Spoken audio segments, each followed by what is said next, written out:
ತುಂಬ ಖುಷಿ ಆಗ್ತಿದೆ. ಇದೆಲ್ಲ ಸಾಧ್ಯ ಆಗಿದ್ದು ನಮ್ಮ ಕಾಲೇಜಿಂದನೇ. ತುಂಬ ಟೆಸ್ಟು ಆಮೇಲೆ ರಿವಿಷನ್ ಮಾಡಿರೋದ್ರಿಂದನೇ ನಾವಿಷ್ಟು ತೆಗಿಯೋಕ್ಕೆ ಸಾಧ್ಯ ಆಗಿದ್ದು. ತುಂಬ ಸಪೋರ್ಟ್ ಮಾಡಿದ್ರು ಟೀಚರ್ಸು.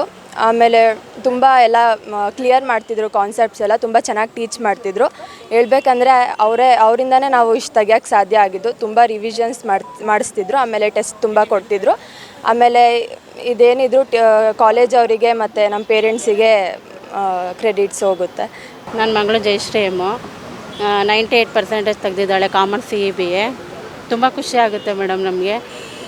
ನಿಜವಾಗ್ಲೂ ಈ ಕಾಲೇಜು ಡೈಲಿ ಟೆಸ್ಟು ರಿವಿಷನು ಇವೆಲ್ಲ ಮಾಡೋದ್ರಿಂದ ಅವಳಿಗೆ ಪರ್ಸೆಂಟೇಜ್ ತೆಗಿಯೋಕ್ಕೆ ತುಂಬ ಸಾಧ್ಯ ಆಯಿತು. ಏನೇ ಇದ್ರೂ ಥ್ಯಾಂಕ್ಸು ನಾನು ಈ ಕಾಲೇಜ್ಗೆ ಹೇಳ್ತೀನಿ, ಲೆಕ್ಚರ್ಸ್ಗೆ ಹೇಳ್ತೀನಿ. ನಿಜವಾಗ್ಲೂ 10th ಬಂದಾಗ ನಾವು ಎಲ್ಲೂ ನಮ್ಗೆ ಲೇಟ್ ಆಗಿತ್ತು ಸ್ವಲ್ಪ ನಮ್ಮ ಫೈನಾನ್ಷಿಯಲ್ ಪ್ರಾಬ್ಲಮಿಂದ. ಕೊನೆಗೆ ಸಿಕ್ಕಿದ್ರಿಂದ ನಮ್ಗೆ ತುಂಬ ಖುಷಿ ಆಯಿತು. ನಿಜವಾಗ್ಲೂ ದೇವರು ನಿಧಾನ ಆದ್ರೂ ಒಂದು ಒಳ್ಳೆ ಕಡೆ ದಾರಿ ತೋರಿಸ್ತಾ ಅಂತೇಳಿ. ಅದಕ್ಕೆ ಈ ಸರಿ ಡಿಗ್ರಿನೂ ನಾನು ಇಲ್ಲೇ ಕಂಟಿನ್ಯೂ ಮಾಡಿಸೋಣ ಅಂತ ತುಂಬ ಖುಷಿ ಇದೆ ಮೇಡಮ್. ಏನೇ ಕ್ರೆಡಿಟ್ ಇದ್ದರೂ ನಾನು ಕಾಲೇಜ್ಗೆ ಹೇಳ್ತೀನಿ. ಮಗಳು ಹಾರ್ಡ್ ವರ್ಕ್ ಮಾಡಿದ್ದಾಳೆ, ಬಟ್ ಇಲ್ಲಿ ತುಂಬ ರಿವಿಷನ್ಸ್ ಕೊಡೋದ್ರಿಂದ ಅವರು ಮಾಡೋದಕ್ಕೆ ಅವ್ರಿಗೆ ಓದೋಕ್ಕೆ ಬಿಟ್ಟಿದ್ರೆ ಇಷ್ಟ ಆಗ್ತಿರ್ಲಿಲ್ಲ. ಡೈಲಿ ರಿವಿಷನ್ಸು, ಎಕ್ಸಾಮು ಮತ್ತು ಮಿಡ್ ಟರ್ಮ್ ಏನೇ ಬಂದರೂ ರಿವಿಷನ್ಸು, ಒಂದೊಂದು ಸಬ್ಜೆಕ್ಟ್ಗೆ 4 ದಿನ ರಿವಿಷನ್ಸು ಹೀಗೆಲ್ಲ ಮಾಡಿ ಅವ್ರನ್ನ ನಿಜವಾಗ್ಲೂ ಇವತ್ತು ತೆಗಿಯೋಕೆ ಕಾಲೇಜೇ ಕಾರಣ ಅಂತೀನಿ, ಲೆಕ್ಚರ್ಸೇ ಕಾರಣ ಅಂತೀನಿ. Thanks madam. ಇವಾಗ ಕಾಲೇಜು ಇಷ್ಟೊಂದು ಸಪೋರ್ಟ್ ಮಾಡಿದ್ದೀರಾ ಅಂತ ಹೇಳ್ತಿದ್ದೀರಲ್ಲ, ನೀವು ಯಾವ ರೀತಿ ಸಪೋರ್ಟ್ ಮಾಡಿದ್ರಿ ನಿಮ್ಮ ಮಗಳಿಗೆ? ನನ್ನ ಮಗಳಿಗೆ ಮೇಡಮ್ ಇಲ್ಲಿ ಅದೇ ರಿವಿಷನ್ಸ್ಗೆ ಟೈಮಿಂಗ್ಸ್ ಎಲ್ಲ ಫಾಲೋ ಮಾಡ್ತಾಯಿದ್ವಿ. ಮತ್ತು ಹೇಳ್ತೀನಲ್ಲ 2 ಇಯರ್ಸಿಂದ ಡೈಲಿ ಟೆಸ್ಟ್ ಅವಳು ಮಿಸ್ ಮಾಡ್ಕೊತಿರ್ಲಿಲ್ಲ. ನಾವು ಎಲ್ಲೂ ಒಂದು ರಿಲೇಟಿವ್ಸ್ ಮನೆಗೆ ಒಂದು ಫಂಕ್ಷನ್ಗೆ ಏನೂ ಅಟೆಂಡ್ ಮಾಡಿಲ್ಲ. ಬರೀ ಅವಳು ಓದು, ಕಾಲೇಜು, ಟೆಸ್ಟು, ಡೈಲಿ ಒಂದು ಟೆಸ್ಟು ಮಿಸ್ ಮಾಡ್ತಿರ್ಲಿಲ್ಲ.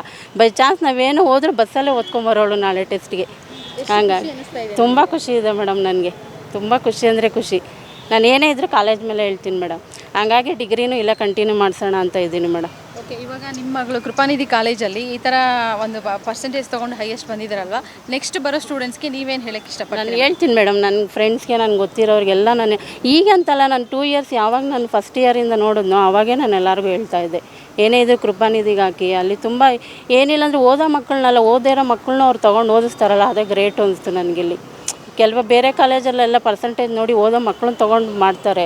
ಇಲ್ಲಿ ಓದೇ ಇರೋ ಮಕ್ಕಳನ್ನು ತೊಗೊಂಡು ಒಂದು ಲೆವೆಲ್ ಮಾಡ್ತಾರಲ್ಲ, ಅದು ಗ್ರೇಟು ಅನಿಸ್ತು ನನಗೆ. ಯಾಕಂದರೆ ಇಲ್ಲಿ ಡೈಲಿ ರಿವಿಷನ್ಸ್ ಇರುತ್ತಲ್ಲ ಮೇಡಮ್, ಅದೇ ಅವ್ರಿಗೆ ಒಂದು ಬೆನಿಫಿಟ್ ಆಯಿತು. ಈಗ ಬೇರೆ ಕಾಲೇಜು ನಮ್ಮ ಫ್ರೆಂಡ್ಸು ಅವ್ರಿಗೆಲ್ಲ ಕೇಳಿದ್ರೆ ಅವ್ರು ಅದೇ ಹೇಳೋರು, ಅಲ್ಲೇನಿದ್ರು ಕಾಲೇಜು ಬಿಟ್ಟರೆ ಎಕ್ಸಾಮು ಟೆಸ್ಟ್ ಟೈಮ್ ಅಷ್ಟೇ. ಬಟ್ ಇಲ್ಲಿ ಏನಂದರೆ ಡೈಲಿ ಅವ್ರಿಗೆ ರಿವಿಷನ್ ಕೊಡೋದ್ರಿಂದ ಅವ್ರಿಗೆ ಒಂದು ತೆಗಿಯೋಕ್ಕೆ ಸಾಧ್ಯ ಆಯಿತು ಅಂತ ನಾನೇ ಹೇಳ್ತೀನಿ. ಅದೇ ಅವ್ರಿಗೆ ಬೆನಿಫಿಟ್ ಆಗಿರೋದು. ಈಗ ಮಕ್ಕಳಿಗೆ ಓದೋಕ್ಕೆ ಬಿಟ್ಟಿದ್ರೆ ಅವ್ರು ಬರೀ ಎಕ್ಸಾಮು ಟೆಸ್ಟ್ ಅಷ್ಟೇ ಓದೋರು, ಡೈಲಿ ಎಲ್ಲಿ ಓದ್ತಾಯಿದ್ರು ಮೇಡಮ್? ಓದ್ತಾ ಇರಲಿಲ್ಲ. ಇವ್ರು ಓದಿಸಿದ್ದಕ್ಕೆ ಅವ್ರು ಓದಿರೋದು ಅಂತ ನಾನು ಹೇಳ್ತೀನಿ.